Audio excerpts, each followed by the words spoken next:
Welcome to the Hollywood Scholar, I'm Jed Morgan, and I just finished Assassin's Creed Mirage, the game that Ubisoft claimed would be a return to the classic formula of the franchise.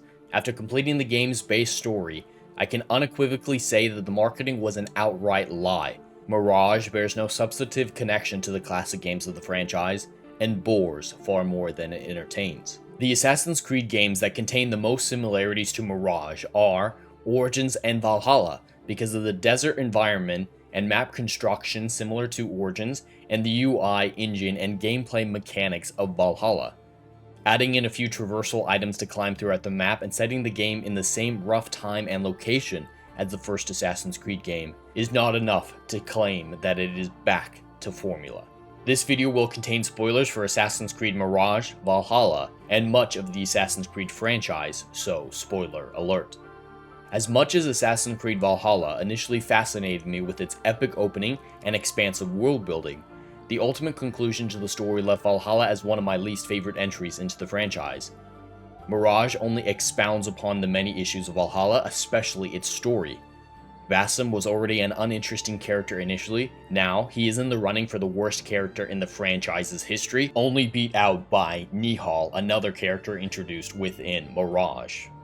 With the revelations that Basim was the reincarnated Norse god Loki, who was actually an alien and member of the Isu species, this prequel following his young life was bound to never make much sense. Mirage barely attempts to acknowledge or set up the Loki reveal, and goes for a mental health angle instead, using dissociative identity disorder and perhaps schizophrenia to explain his villainous turn in Valhalla is a very strange choice. That leaves the story and the connective tissue between games feeling scattered and uninspired. On top of the manipulative marketing and the horrific starting point for the character forced upon this game by Valhalla, Mirage also suffered from a desire to be a soft remake of the original Assassin's Creed game. If the marketing claiming that this game would be a return to formula had not been a lie, this attempt would have been slightly more forgivable. However, from the horrendous writing, terrible gameplay, and the overall craptastic design of Mirage, this desire stands out like a sore thumb. There are far too many goals for Mirage, dooming it to failure and resulting in a scattered mess of a game that offers nothing of substance or value to the gamers and comes across as soulless above all else. Going into Assassin's Creed Mirage, I expected to be overall disappointed with it, primarily because of the story. From press releases, the idea of Basim being the main character, and after the terrible ending to the Valhalla story, I figured the story of Mirage would be incredibly disappointing to me. However, because of the false marketing, I still expected the gameplay, the traversal system, and the combat to be engaging and exciting enough to garner at least a level of praise from myself, to the point where I could at least recommend the game to gamers who do not prioritize the story of a game to the same degree that I do. That expectation was thoroughly subverted by playing Mirage, as I discovered that virtually no aspect of Mirage was worthy of praise. Even the gameplay, the traversal system, and the combat were horrific, and the story was far worse than even I had predicted it would be. In this review, I will break down the individual parts of this game in greater detail, but I thoroughly do not recommend this game to anyone. It is not worth anyone's time or money, whether or not they are fans of the franchise or newcomers to Assassin's Creed. Briefly, before I dive into my thoughts on Assassin's Creed Mirage in greater detail, I just want to make it clear that I am a massive fan of this franchise. I've played nearly every single Assassin's Creed game at least 3 times. The notable exceptions are Valhalla and Assassin's Creed 1. Valhalla because the ending of that story was so disinteresting to me and took 3 years to finally conclude that I have virtually no interest in picking the game back up. As for Assassin's Creed 1, as much as it was groundbreaking at the time, I don't believe a lot of that game has aged very well. It was the opening to the franchise, it was groundbreaking, it created this franchise, so of course I love it, but there were a lot of fine-tuning that needed to be done, which was ultimately done in Assassin's Creed 2. I find it difficult to go through Assassin's Creed because of the outdated experimental gameplay mechanics. For anyone who will just say, I'm a fan of the classic games and hate everything that's been coming out of Ubisoft recently, I can firmly say that that is not true. As much as I didn't like Valhalla, I love Odyssey. It is not an Assassin's Creed game in my opinion. It bears virtually no resemblance to the key aspects of Assassin's Creed, but seeing Greek history brought to life in such an expansive RPG was fascinating to me. I have over 500 hours in Odyssey alone, let alone the countless hundreds of hours I have in every other Assassin's Creed game as well. This is not a matter of me disliking everything after the change to the more RPG elements that were initially introduced in Origins. As much as I do believe that is 100% a very justifiable position from a lot of gamers when it comes to Assassin's Creed, that is not my perspective. So I'm not dismissing Mirage just because it's after the change to the RPG elements. It is not because it's going away from the RPG elements. I am a fan of both eras as much as they are very distinct, and the RPG trilogy can barely be compared to the Assassin's Creed franchise, can barely be called Assassin's Creed. I love both eras for different reasons. I do not believe I have any substantive bias one way or another going into Mirage, besides the reasons that I already mentioned because of the setup, the story, and the state of Mirage from the trailers and the press releases. Graphics are rarely a high priority for me when it comes to my enjoyment of a video game. As such, I should not be taken as an authority on the graphics of any game. However, I do have some thoughts. Generally, the graphics of Mirage are passable. They are definitely a downgrade from the incredible graphics of Valhalla and Odyssey, but feel generally in line with Origins. Despite the quality being a step down from recent entries in the franchise, it definitely appears that Mirage was created using the same engine as Valhalla, as it bears a ton of similarities to the UI and general look of Valhalla. Mirage does fail in several aspects of graphical design in my opinion. Because of a very bland color palette, the game feels incredibly boring and uninteresting. For those claiming that this color palette is justifiable because of the desert setting, should look back at Assassin's Creed Origins, as well as Revelations and the first Assassin's Creed game, all of which took place at least partially in more desert conditions and in more bland seeming environments. Yet they all three managed to create a vibrant world that looked fascinating and beautiful. Mirage does not appear beautiful or intriguing in the least. The worst problem with the graphics of Mirage are the facial animations of the characters. Many Assassin's Creed games across the franchise's history have managed to create incredible facial animations that perfectly match the performances of great actors, pulling gamers into investing in the story and the characters. The facial animations of Mirage are virtually non-existent, and often contradict whatever small performance the actors occasionally give. In one scene in particular, during the finale of Mirage, where Nihal's secret identity is revealed to Basim, Basim's voice actor breaks with emotion, poorly acted as it may be. However, Basim's face barely changes expression, his mouth moving as if he were just chatting small talk with Nihal. Assassin's Creed Black Flag, a game which at this point is 10 years old, had far better facial animations that drew the audience in to love the characters and invest in their stories. For countless reasons, especially the poor facial animations, Mirage makes this impossible. I will never see you again, will I? Will I be alone? You are never alone. Despite my many criticisms of Assassin's Creed Valhalla, it had one of the greatest combat systems in any RPG ever. The combat was engaging and always felt epic and perfectly challenging. The player could feel the weight of every blow landed. Every previous Assassin's Creed game has had beautiful combat, whether it be the RPG trilogy or in the more traditional games prior. In the Ezio trilogy through Black Flag, the combat felt like a dance, as the playable character weaved through opponents. Counter-based combat has always been a major aspect of the combat of the franchise, but not the sole option for most conflicts. Mirage's combat is a major step down from Valhalla and the franchise as a whole. For a game that shared most of its similarities with Valhalla, the one thing that would have been great to continue from Valhalla was the main thing that they did not carry over. For 90% of the combatants in Mirage, counter-based attacks are the only option. Your sword does virtually nothing. This left combat feeling bland and pathetically easy for the most part. When it came to brutes, with how heavily armored they were, your sword was even more useless. However, counter-based attacks were not effective against brutes, as brutes only use counterable attacks rarely. Your best chance at beating a brute was either dodge around and hit it in the ass, or to throw daggers at its feet. While brutes were substantially more difficult than the average opponent, and more difficult than any boss battle, the strange nature of the effective combat was entirely immersion breaking. Perhaps the saddest part of the combat in Mirage were the boss battles, if they can even be called boss battles. Many of the Order members that Basim hunts throughout the game can be classified as mini-bosses, yet they are all far easier than the brutes. The only combat that can be called a boss fight is at the end of the game, when Basim fights Roshan.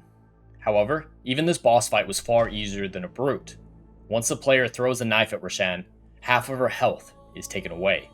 Then, simple dodge attacks will whittle her down quickly, your sword finally doing something. This boss fight was without doubt the least climactic and challenging boss of the entire franchise.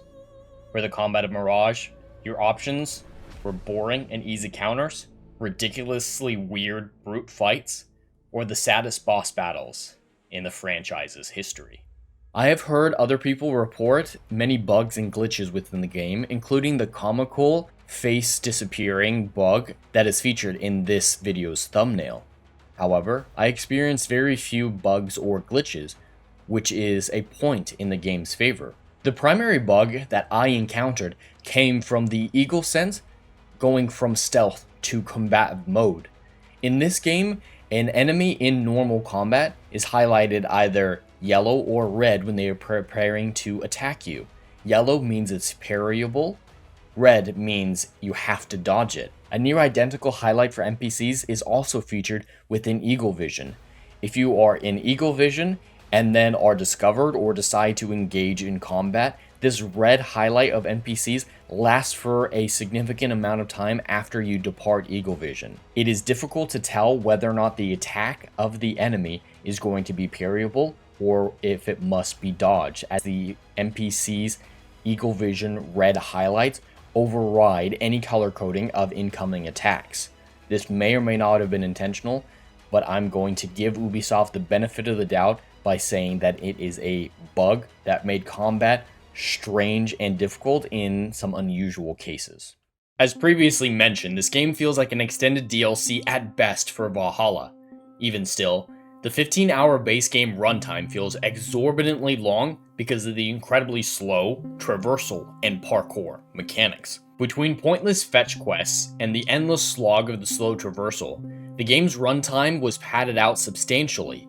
If Mirage had the traversal and parkour systems of any previous Assassin's Creed game, its runtime would be cut down by many hours. Valhalla definitely had one of the strangest feeling parkour and traversal systems in the franchise to date, yet it still moved at a brisk enough pace that it was not distracting or aggravating.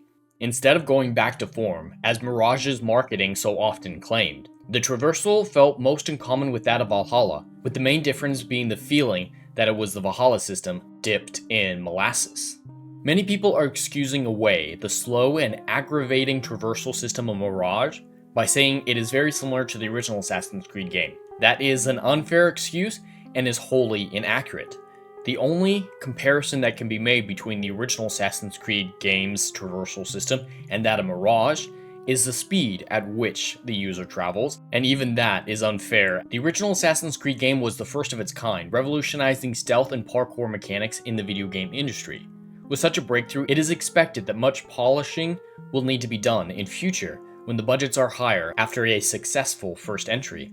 That is what happened in Assassin's Creed 2, which fully perfected the system that began in Assassin's Creed 1. As such, it can sometimes feel as if the traversal system in the first Assassin's Creed game has not aged well. There's nothing wrong with that. That first game gave us something extraordinary that many other franchises would seek to imitate, and has been out for over 15 years. Using the experimental feeling of the first Assassin's Creed game as an excuse for Mirage being shitty, after 15 years and nearly 15 games perfected the traversal system, is incredibly lazy and downright asinine. Ubisoft just made a shitty game and claimed it was back to formula or retro to cover up how awful their traversal system is.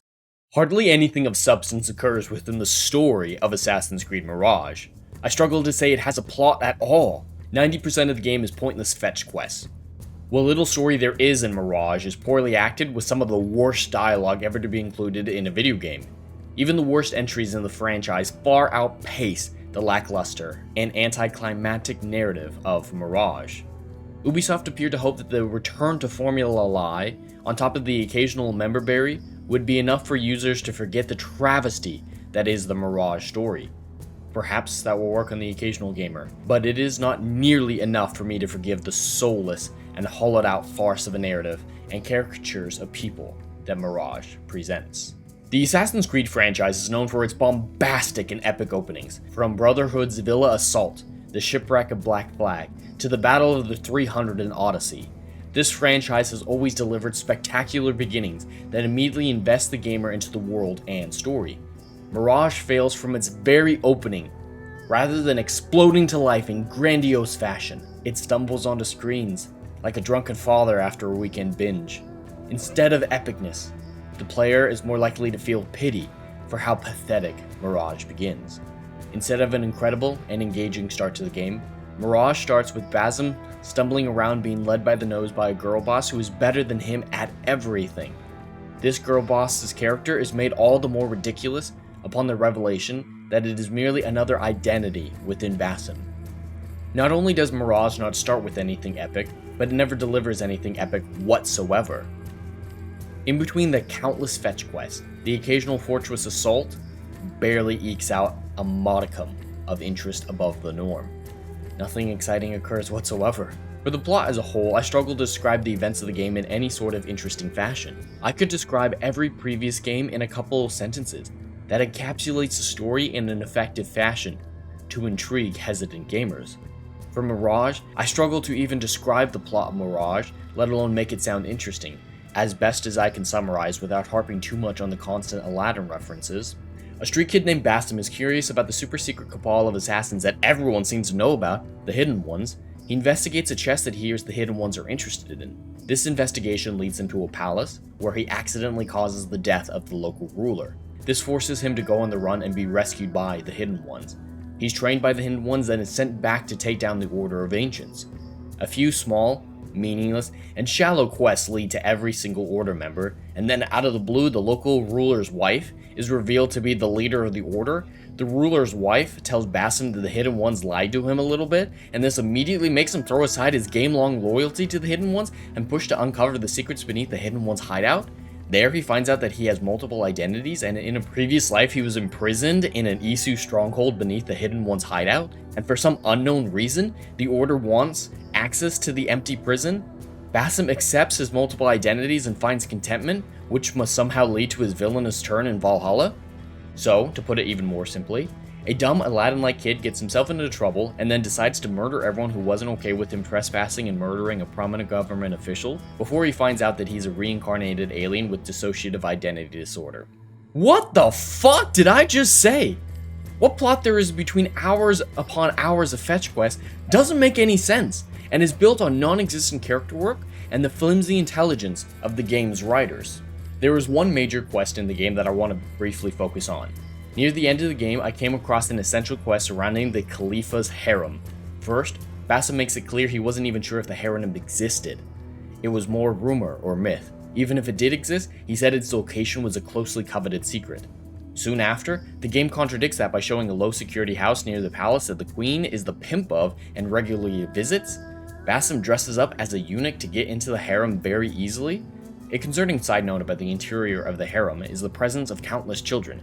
For those unaware, a harem in this context is basically a home for the king, or in this case the Khalifa's, concubines and mistresses to live. It's tantamount to a brothel, and there are countless children here and they play an important role in Basim's decisions at the end of the quest. After sneaking into the harem, Basim starts a series of fetch quests for one of the prostitutes in exchange for the key to the queen's office in the harem. He steals alcohol, called a magic potion, from another of the prostitutes, who is apparently clamoring for the top bitch position. The prostitute who hired Basim soon gets drunk on the magic potion. Afterward, he also steals a porn book which he delivers to the prostitute's private chambers. Once the prostitute is fully drunk, he returns the alcohol to its owner, only to find out that it had been poisoned. Now, the alcohol's owner is dead. In truth, the porn book was not a porn book. It was a book on botany that contained the secrets of the poisons used, framing another prostitute for the murder of the alcohol's owner. The prostitute who hired Basim seems to be in love with the queen and manipulated Basim to get rid of those wanting the top bitch position. Angered by this, Basim goes to attack this prostitute, but she uses the nearby children as a meat shield to protect herself. What are there children here in this super secret, sex-filled harem that a lot of people don't even believe exists, let alone know where it is? That's already crazy and contradictory enough, but it also makes very little sense. Despite being a street kid with no formal education, somehow Basim and his projected alternate personality Nihal managed to regularly break into the local library and teach themselves both reading and writing, but also the complexities of ancient archaeology. Despite this, he couldn't tell the difference between a porn book and a botany book, even though he took great effort to make sure it was the right book. How does that align? This quest is baffling, disturbing, and inconsistent with previously set up information that is essential for figuring out that the queen is the leader of the order that her husband was terrified of and subservient to. Basim is a wildly inconsistent character. At some points, he's the subservient little bitch boy doing whatever the strong, independent women around him say, particularly Nihal and Roshan. Other times he merely exists, displaying virtually no emotion or character whatsoever, either by lack of performance or a lack of competent dialogue. Until the sudden turn in his character during the finale, which went from 0 to 1000 with no build-up. I can't tell you anything substantive about his character or his motivations. Basim is best described as a blank block of wood. He's unequivocally the most uninteresting and poorly made protagonist in Assassin's Creed history. What little character work they do attempt to do is often contradictory, asinine, or wildly incomprehensible. Throughout the game, Basim is dreaming and hallucinating about a genie, which is basically a creepy mummy. This vision doesn't progress at all after he starts seeing it during the day during major assassinations, until the end of the game, once he suddenly realizes exactly what it is, and rejects it before accepting the strong, powerful woman within himself, Nihal. That is what passes for character development in Mirage? I cannot describe his character further, as there is no character to really discuss. As a side note, it was odd that the game chose not to follow up on Basim's modern-day story, revealed at the end of Valhalla. I was not alone in assuming that this game would be remembered through the resurrected Basim in the modern-day Animus. Perhaps that wouldn't have been the best option, but it is surprising not to get any sort of follow-up to that revelation. A character who was equally as poorly written but far more insufferable than Basim, Nihal started out as Basim's childhood friend, who was a know-it-all and perfect at everything, bossing Basim around and leading him by the nose. She is constantly berating, mocking, and one-upping him. At the beginning of the game, it is believed that she is responsible for the local ruler's death, which leads to the deaths of countless innocent people. Instead of feeling guilty and concerned about all the death, she shrugs it off with no care or concern. If she were portrayed as a villain, this characterization would have worked, but it's inconsistent with how Basim sees her throughout the entire game, describing her as the best person he knows and so much better than him in every single way. This could have been slightly forgivable with the revelation made at the end of the game that she was merely another personality within Basim. However, Basim never judges those negative aspects of himself or recognizes her behavior as wrong and downright vile. He specifically says it's the part of him that he has been rejecting and needs to embrace. After he embraces her, he doesn't become a villain. He becomes content, with his mind passing beyond the normal humanity of the era. While Basim does briefly have a negative reaction to seeing all the innocent people killed, once he realizes that Nihal is a piece of himself, he does not recognize her behavior as wrong, nor move the necessary guilt and regret onto himself. This is an example of inconsistent character writing.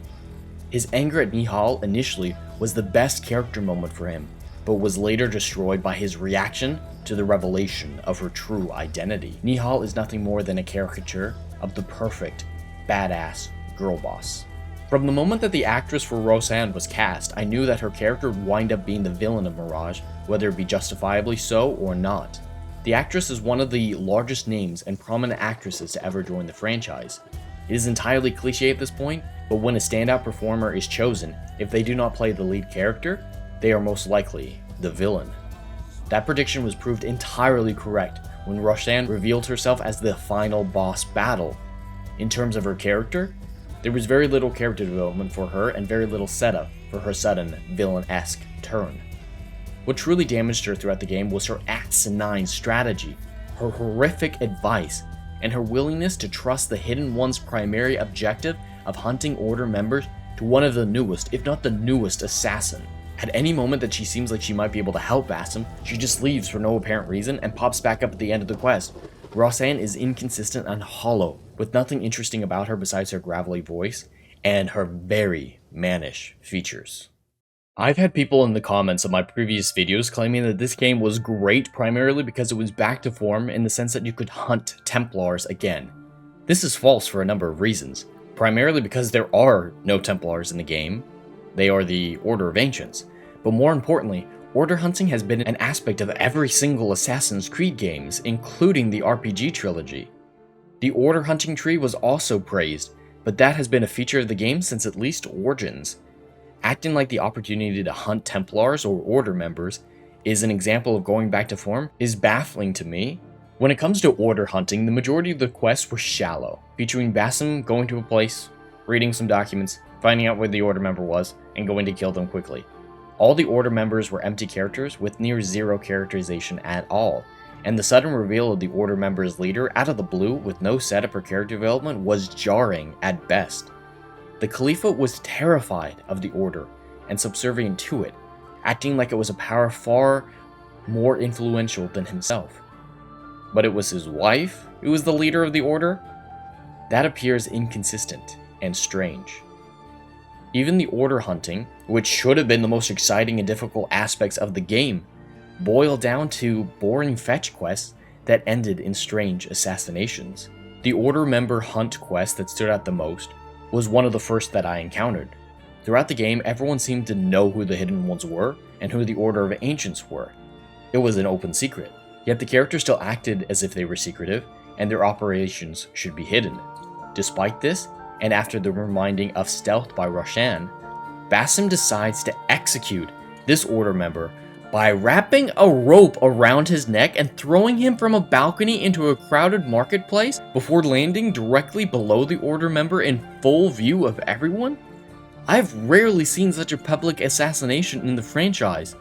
Perhaps the developers thought the cool factor of Basim jumping down, wrapping a rope around an Order member's neck, and jumping off the balcony would excuse the inconsistent world building, the insane strategy, and the baffling character work presented by this assassination. That goal in no way worked on me, at least. In conclusion, Assassin's Creed Mirage is a bland and soulless entry into the franchise that is not worth the full price of a game. At best, Ubisoft should have charged DLC price and incorporated it into Valhalla, rather than padding the game time out to such an exorbitant and empty degree to justify the higher price. Mirage is a waste of time and money. It was a craptastic Borefest that left me praying for its end. The best piece of praise that I can give the game came from its innovation of the eagle sense. Adding in the line of sight for combative NPCs was an interesting feature, and I see as an overall improvement, though a minor one. Besides that, I struggle to find anything of value within the game. I have to give Assassin's Creed Mirage a 3.5 out of 10, and I feel like I am being very generous with that score. But anyway, that's all I have for today. I'd love to hear your thoughts in the comments below. Please like and subscribe, and I'll see you in the next video. Anon.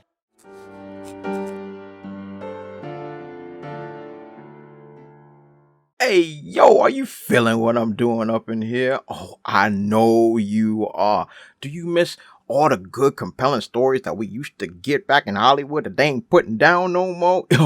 Oh, I know you missing it. So check out my book series, Odyssey of a Phoenix, a mythological epic about philosophy, morality, and modern-day mental illness issues, baby. Book 1, Down in Flames.